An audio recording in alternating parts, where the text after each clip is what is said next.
اعوذ باللہ من الشیطان الرجیم بسم اللہ الرحمن الرحیم وَإِذَا اور جب قیلا کہا جاتا لہم ان کو اتبعوا تم پیروی کرو ما انزل اللہ جو نازل کیا اللہ تعالیٰ نے قالوا وہ کہتے بلکہ نتبعوا ہم پیروی کرتے ہیں یا ہم پیروی کریں گے ما جو الفینا پایا ہم نے علیہ اس پر آباءنا اپنے باپ دادا کو اولو اگرچہ کانا تھے آباءہم باپ دادا ان کے لا یعقلون نہ وہ عقل رکھتے تھے شیئن کچھ ولا اور نہ یہتدون وہ ہدایت پر تھے وَمَثَلُ الَّذِينَ اور مثال ان لوگوں کی کافروا جنہوں نے کفر کیا کَمَثَلِ جیسا کہ مثال الَّذِي اس شخص کی یعنی جو چلاتا ہے بما وہ جو لا یسمعو نہیں وہ سنتا الا سوائے دعاء چلانے کے ونداء اور پکارنے کے سمن بہرے ہیں بکمن گونگے ہیں امیون اندھے ہیں فہم پس وہ لا یعقلون نہیں عقل رکھتے یا ایہا الذین آمنو اے ایمان والو کلو تم کھاؤ من طیباتی پکیزہ سے ما رزقناکم جو رزق دیا ہم نے تم کو واشکرو اور تم شکر ادا کرو للہ اللہ تعالیٰ کا ان کنتم اگر ہو تم ایاہ خاص اسی کی تعبدون تم عبادت کرتے انما بے شک حرما حرام کیا گیا علیکم تم پر میتاتو مردار والدما اور خون ولحم الخنزیر اور بہتا ولحم الخنزیر اور خنزیر کا گوشت ولحما گوشت خنزیر خنزیر کا وما اور جو اہلا نام لیا گیا بھی اس پر لغیر اللہ غیر اللہ کا فمن استرا پس جو کوئی مجبور ہو جائے غیر باغن نہ وہ زیادتی کرنے والا ہو ولا عادن اور نہ وہ حد سے بڑھنے والا فلا اسم علیہ پس نہیں کوئی گناہ اوپر اس کے ان اللہ بے شک اللہ تعالی غفور بخشنے والے رحیم رحم فرمانے والے ہیں۔ آج کا سبق ہے وَإِذَا قِيلَ لَهُمُ اتَّبِعُوا یعنی جب مشرکین سے کہا جاتا کہ تم پیروی کرو جو اللہ تعالیٰ نے نازل کیا ہے قرآن مجید یعنی اس کی پیروی کرو تو مشرکین کہتے نہیں ہم تو اس کی پیروی کریں گے جس پر علیہ آباءنا ہم نے اپنے باپ دادا کو پایا، جس دین کی پیروی کرتے جو رسومات جو باتیں جن کی پیروی کرتے ہم نے اپنے باپ دادا کو پایا ہم تو اسی کی پیروی کریں گے۔ تو اللہ تعالیٰ فرما رہے ہیں جیسا کہ آج کے دور میں بھی ہے کہ اگر کسی کو دین کی تبلیغ کی جائے دین کی بات بتائی جائے کہ وہ جو پہلے غسل کے بارے میں بتایا جائے یا کچھ اور دینی احکام ہیں ان کے بارے میں بتایا جائے تو ہماری بڑی مائیاں محترم فرماتی ہیں کہ تم نے کون سا نیا دین سیکھ لیا ہے، ہمارے آباء و اجداد یہی دین کرتے آئے، آج 4 جماعتیں پڑھ کے ہمیں سبق سنانے لگ گئی ہیں، ہمیں دین سکھانے لگ گئی ہیں۔ یہ بات اب بھی اس معاشرے میں بھی ہے اور پہلے معاشرے میں بھی تھی، وہ کہتے تھے ہمارے آباء و اجداد جو دین کرتے آئے کیا ان کو نہیں تھا پتہ اللہ ہے یا دین ہے، آگے سے یہ باتیں بولتے ہیں۔ تو پہلے دور میں بھی ایسا تھا کہ جب انہیں کہا جاتا کہ یہ بات غلط ہے، یہ صحیح نہیں، شرک نہیں کرو، صرف ایک اللہ کی عبادت کرو، یہ غلط رسومات غلط عقیدے چھوڑ دو، تو ان کا بھی یہی جواب تھا کہ ہم نے اپنے باپ دادوں کو ایسا کرتے پایا جیسا کہ آج مسلمانوں کا جواب ہے۔ اللہ تعالیٰ فرماتے ہیں اولو کان آباءہم کیا اگرچہ ان کے باپ دادا لا یعقلون شیئا نہ وہ عقل رکھتے تھے کچھ ولا یہتدون یعنی نہ وہ اپنی عقل کے ساتھ کام لیتے تھے ولا یہتدون اور نہ ہی وہ سیدھی راہ پر تھے، اور ان کی مثل الذین کفروا مثال ان لوگوں کی جنہوں نے کفر کیا کمثل الذی یعنی کہ اس شخص جیسی مثال ہے وہ یعنی جو ایک جانور کو پکارتا ہے، یعنی ایسے جو اپنے باپ دادا کے دین پر چلتے ہیں ان کافروں کی نافہمی کی ناسمجھی کی مثال اس جانور کی سی ہے جس کا ذکر اس مثال میں کیا جاتا ہے کہ ایک شخص ہے وہ ایسے جانور کے پیچھے چلا رہا ہے جو بلانے اور پکارنے پر کوئی بات سنتا ہی نہیں، اس کی ظاہری بات چیت تو سننے کے بعد ہے لیکن کام کی بات وہ بالکل بہرا ہے گونگا ہے، ایسی بات زبان پر ہی نہیں آتی، اندھے ہیں کیونکہ اللہ تعالیٰ فرما رہے ہیں ایسے لوگ سم بکم عمی فہم لا یعقلون، وہ اندھے بھی ہیں، وہ بہرے بھی ہیں، وہ گونگے بھی ہیں، بہرے ہیں، گونگے ہیں، اندھے ہیں، جن کو کوئی بھی عقل کی بات نہ سمجھ میں آتی ہے نہ دکھائی دیتی ہے۔ آگے اللہ تعالیٰ فرما رہے ہیں یا ایھا الذین آمنو، اے ایمان والو، کلو کھاؤ، من طیباتی پکیزہ سے، ما رزقناکم جو رزق دیا ہم نے تم کو، واشکر اللہ اور اللہ کا شکر ادا کرو کہ جو اللہ نے تم کو رزق دیا ہے اس کو جو حلال ہے اس کو اپنی مرضی سے حرام نہ کرو، اور جو حرام ہے اس کو اپنی مرضی سے حلال نہ کرو، اور تم خاص اسی کی، اگر تم اللہ کی ہی عبادت کرتے ہو تو پکیزہ چیزیں جو ہم نے تم کو رزق دی ہیں ان کو کھاؤ پیو، ان کو جو ہے یعنی کہ حلال کو حرام مت کرو اور حرام کو حلال مت سمجھو، جیسا کہ مشرکین اس میں مبتلا تھے۔ مثلا وہ مردار جانور کو اور ایسے جانور کو جن کو غیر اللہ کے نام پر ذبح کیا جاتا، مشرکین ان کو کھایا کرتے تھے۔ اس میں ان سے منع کیا گیا ہے اور بتایا بھی گیا کہ فلاں فلاں جانور حرام ہے اور فلاں فلاں جو ہے وہ حلال ہے، اور ان کے سوا دوسرے جانوروں کو اپنی طرف سے حرام یا حلال اقرار دینا غلطی ہے۔ جو چیزیں اللہ نے حلال کی ان کو حلال سمجھو، جو اللہ نے حرام کی ان کو حرام سمجھو۔ اب اس آیت میں اللہ تعالیٰ فرما رہے ہیں کہ انما بے شک حرما حرام کیا گیا لیکن تم پر مردار و دما اور خون و لحم الخنزیر اور گوشت خنزیر کا، وما اور جو اہلا ذبح کیا گیا اس کو، بھی اس کو لغیر اللہ یا نام لیا گیا بھی اس پر لغیر اللہ غیر اللہ کا، غیر اللہ کا۔ اب یہاں پہ کتنی چیزیں آ رہی ہیں کہ اللہ تعالیٰ نے یہاں پہ نمبر 1 میتا یعنی مردار، اب دوسرا دما خون، تیسرا ولحم الخنزیر خنزیر کا گوشت، اور چوتھا وما اہلا اور جو اہلا لیا گیا بھی اس پر لغیر اللہ غیر اللہ کا نام۔ یہ چیزیں اللہ تعالیٰ نے اس پر حرام کی مسلمانوں پر، فرمایا ایک مردار، دوسرا خون، تیسرا خنزیر کا گوشت، چوتھا وہ جانور جس پر غیر اللہ کا نام لیا گیا ہو۔ پھر ان چاروں چیزوں کو حرام قرار دے کے پہلی چیز مردار اس جانور کو کہتے ہیں جس کے حلال ہونے کے لیے اس کو ذبح کرنا ضروری ہے، یعنی کسی چوٹ یا کسی وجہ سے وہ مرنے کے قریب ہوا، اگر وہ بغیر ذبح کے خود بخود مر گیا تو وہ حرام ہے،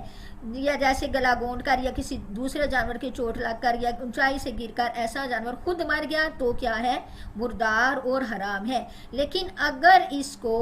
آپ نے ذبح کر لیا تو وہ حلال ہے۔ لیکن قرآن مجید کی کریم کی ایک دوسری آیت ہے اُحِلَّ لَكُمْ صَيْدُ الْبَحْرِ سے معلوم ہوتا ہے کہ دریائی جانور کے لیے ذبح کرنا شرط نہیں، وہ بغیر ذبح کے بھی جائز ہے۔ اسی بنا پر ایک حدیث سے نبی کریم صلی اللہ تعالیٰ علیہ وسلم کی ہے کہ نبی کریم صلی اللہ تعالیٰ علیہ وسلم نے فرمایا ہمارے لیے 2 مردار حلال کر دیے گئے، کیا؟ ایک مچھلی اور دوسری ٹڈی۔ یہ دونوں مردار جو ہیں وہ مسلمانوں پر حلال ہیں، لیکن یہ دیکھا جائے کہ اگر کوئی مچھلی جو گل سڑ کر خود پانی کے اوپر بہہ جائے، اوپر آ جائے، وہ حرام ہے۔ مچھلی اور ٹڈی یہ جانور خواہ وہ خود مر جائیں یا کسی اور کے مارنے سے مر جائیں تو یہ پھر حلال ہے۔ ہاں البتہ وہ مچھلی جو گل سڑ گئی، بدبو آ گئی، پانی کے اوپر خود آ گئی، وہ حرام ہے۔ اسی طرح وہ شکاری جانور جو قابو میں نہیں کہ ذبح کر لیا جائے، اس کو بسم اللہ پڑھ کر کس تیر دار وغیرہ چیز سے زخم لگایا جائے تو وہ بھی بغیر ذبح کے حلال ہوتا ہے، اور مطلقاً زخمی ہو جانا کافی نہیں بلکہ ایک تیز دار سے جو ہے نا وہ زخمی ہونا ضروری ہے۔ اب مسئلہ یہاں پہ یہ بھی آتا ہے کہ بندوق کی گولی سے کوئی جانور زخمی ہو کر ذبح کرنے سے پہلے مر جائے تو وہ ایسا ہی ہے جیسے پتھر یا لاٹھی مارنے سے مر جائے، جس کو قرآن کریم کی دوسری آیت میں موقوذۃ کہا گیا ہے، اور یہ حرام ہے۔ آج کل بندوق کی ایک نوکدار گولی بنائی گئی ہے تو اس سے بھی وہ جانور حلال نہیں ہوگا، بلکہ جب تک اس کو ذبح نہ کیا جائے وہ حرام ہی ہوگا۔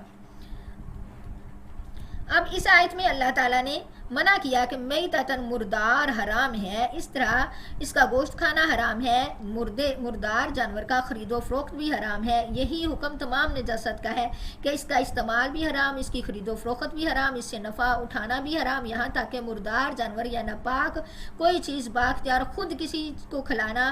کسی جانوروں کو بھی کھلانا جو ہے وہ ناجائز ہے۔ ہاں اگر کسی ایسی جگہ پر پڑا کہ کتے بلی نے خود کھا لیا تو اس میں کوئی حرج نہیں۔ اسی طرح مردار جانور کی چربی، اس سے بنائی ہوئی چیزیں بھی حرام ہیں، ان کا استعمال بھی کسی چیز طریقے سے بھی جائز نہیں اور خرید و فروخت بھی حرام ہے۔ دوسری چیز آ رہی ہے ودما، اور خون، وہ خون جو بہتا ہوا ہو، قرآن مجید میں اس کی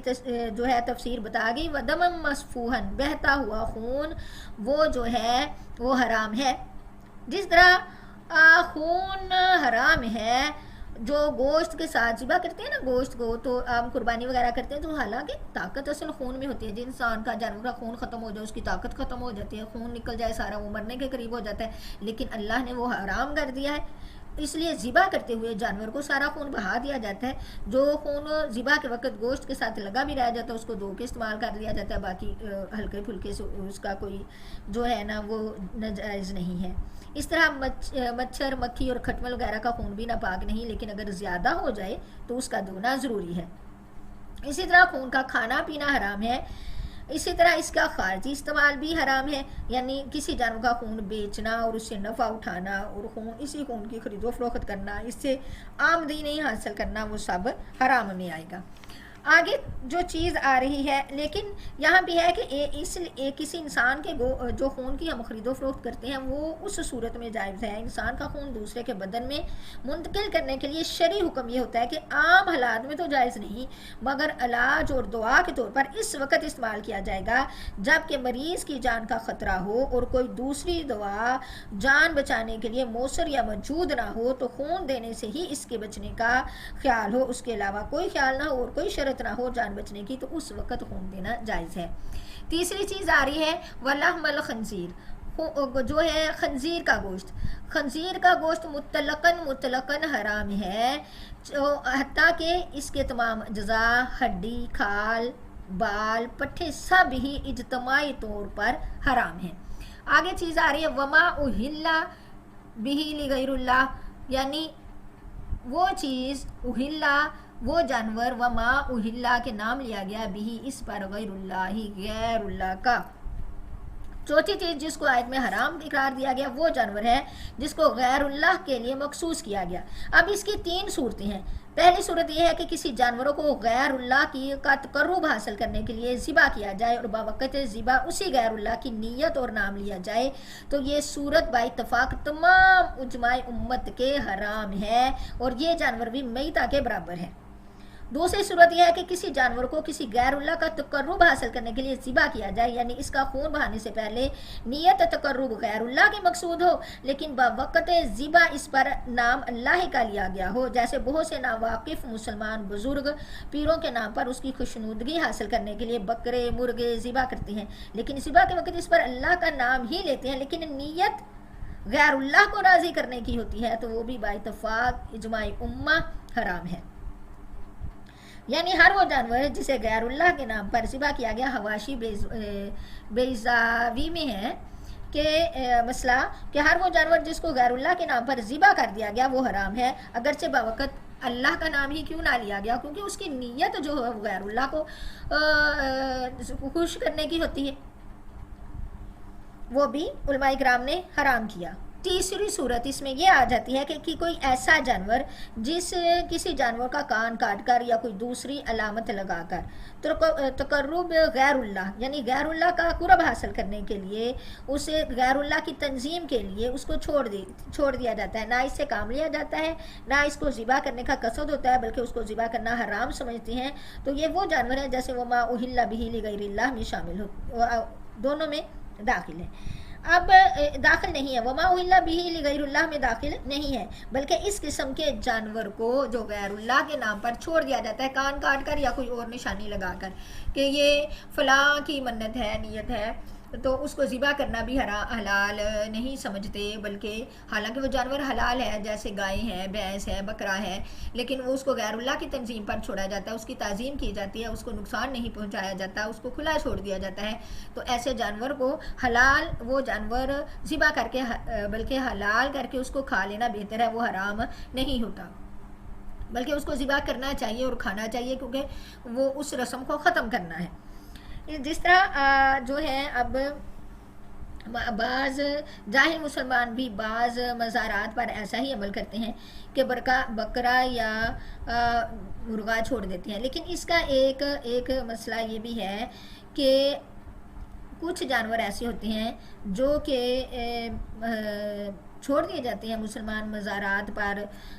چھوڑ آتے ہیں بکرا یا مرغا، اور اس مزارات کے جو مجاور ہوتے ہیں ان کو اختیار ہوتا ہے کہ ان کو فروخت کر دیں۔ تو یہ لوگ اگر کچھ لوگ ان جانوروں کو ان لوگوں سے خرید لیں جن کو اصل مالک نے اختیار دیا تھا، تو ان کے لیے یعنی دوسرے لوگوں کے لیے ان کا خریدنا اور ذبح کرنا اور کھانا اور فروخت کرنا، اگر وہ غیر اللہ کی نیت پر نہ ہو، علیحدہ ہو، تو وہ جائز ہے۔ یہاں ایک اور مسئلہ آ جاتا ہے کہ ایک چوتھی صورت وہ یہ بھی ہے کہ جس کا تعلق حیوانات کے علاوہ دوسری چیزوں سے ہے، مثلا مٹھائی کھانا وغیرہ، جس کو غیر اللہ کے نام پر نظر و منت کے طور پر ہندو لوگ بتوں کے نام پر جاہل مسلمان بزرگوں کے مزارات پر چڑھاتے ہیں۔ بعض فقہا نے اس کو بھی اشتراک علت یعنی تقرب غیر اللہ کی وجہ سے اہل بھی لغیر اللہ کے حکم میں اقرار دے کر حرام کیا ہے۔ اس کے کھانے پینے اور دوسروں کو کھلانے اور بیچنے خریدنے سب کو حرام اقرار دیا ہے، کیونکہ اس کی نیت غیر اللہ کی آ گئی۔ ان چاروں چیزوں کو حرام اقرار دینے کے بعد فمن اضطر، اللہ تعالیٰ فرمایا فمن اضطر غیر باغ ولا عاد فلا اثم علیہ، ان اللہ، بے شک اللہ تعالیٰ غفور الرحیم، بخشنے والا رحم فرمانے والا ہے۔ اب ایک حالت ایسی ہے کہ جس میں غیر اللہ کا جو ذبیحہ ہے وہ کھانا جائز ہے۔ وہ کون سی صورت ہے؟ وہ صورت یہ ہے کہ فمن اضطر غیر باغ، پر جو کوئی مجبور ہو جائے، فمن اضطر جو کوئی مجبور ہو جائے، غیر باغ نہ وہ زیادتی کرنے والا ہو، ولا عادن اور نہ وہ حد سے بڑھنے والا، کہ ایک انسان اس قدر مجبور ہو گیا کہ اس کی جان کا خطرہ ہے، جان جانے کا خطرہ ہے، بھوک کی وجہ سے کچھ اور چیز اس کے پاس میسر نہیں ہے اور بھوک کی وجہ سے اس قدر لاچار ہے، تو وہ کیا کر سکتا ہے؟ وہ ان صورتوں میں اس حکم سے مستثنا ہے، اس کے لیے اتنی آسانی کر دی گئی کہ وہ کھانا کھا سکتا ہے، لیکن یہاں پہ ایک شرط آ گئی، فمن اضطر غیر باغ، جو کوئی مجبور ہو جائے، شرط کیا ہے؟ غیر باغ ولا عادن، نہ ہی وہ لذت کے لیے کھانا کھا رہے، لذت حاصل کرنے کے لیے کھانا کھائے، اور نہ ہی وہ ضرورت سے زیادہ کھائے، صرف اتنا سا کہ جس سے اس کی جان بچ جائے، اتنا سا کھانا اس کے لیے حلال ہے۔ اس حالت میں ان حرام چیزوں کو کھا لینے سے بھی اس شخص کو کوئی گناہ نہیں ہوگا، ان چاروں چیزوں، بے شک، کیونکہ اللہ تعالیٰ بخشنے والے ہیں اور رحم فرمانے والے ہیں۔ اللہ تعالیٰ غفور الرحیم ہے، بخشنے والے ہیں، رحم فرمانے والے ہیں۔